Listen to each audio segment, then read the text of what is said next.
ప్రధానంగా భారతదేశానికి స్వతంత్రం వచ్చి సుమారు 77 సంవత్సరాలు పూర్తయింది. మొన్న జరిగినటువంటి సభలలో పేద ప్రజల కోసం మేము కమ్యూనిస్టు పార్టీ ఏర్పడి 100 సంవత్సరాలు పూర్తవుతా ఉంది అని చెప్పి వారు చెప్పారు. ఇప్పటి వరకు కూడా మేము పేదల పక్షాన పోరాటం చేస్తూ ఉన్నాము, ఇంకొక 100 సంవత్సరాలు కూడా ఈ కమ్యూనిస్టు పార్టీ పేదల కోసమే పోరాటం చేస్తుంది అని చెప్పారు. అంటే భారతీయ జనతా పార్టీ నుంచి మేము ఏమడుగుతున్నామంటే, ఈ దేశంలో పేదలు అన్నది ఇంకా 100 సంవత్సరాలు ఉండాలి అని చెప్పి కమ్యూనిస్టు పార్టీ కోరుకుంటా ఉందా?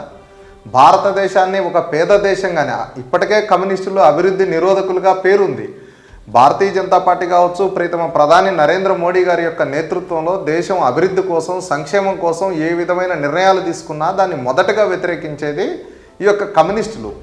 వాళ్ళే చెప్తున్నారు ఇంకా 100 సంవత్సరాలు మేము పోరాటం చేయాల్సిందే ఈ పేదల కోసమని. అంటే ఈ దేశం ఇంకొక 100 సంవత్సరాలు పేదరికాన్ని అనుభవించాలి అని చెప్పి కమ్యూనిస్టులు కోరుకుంటున్నారా? ఇది సాధ్యం అయ్యేటువంటి పని కాదు.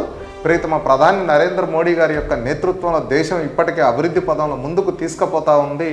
కాబట్టి ఈ కమ్యూనిస్టుల యొక్క ఈ విధమైనటువంటి ఆలోచన రాబోయే రోజుల్లో నడవదు. అందుకే ఇప్పటికే కమ్యూనిస్టుల్ని దేశవ్యాప్తంగా మర్చిపోయారు, అదేవిధంగా ఖమ్మం జిల్లాలో కూడా మర్చిపోయారు అన్న విషయాన్ని మరొకసారి నేను తెలియజేస్తా ఉన్నాను.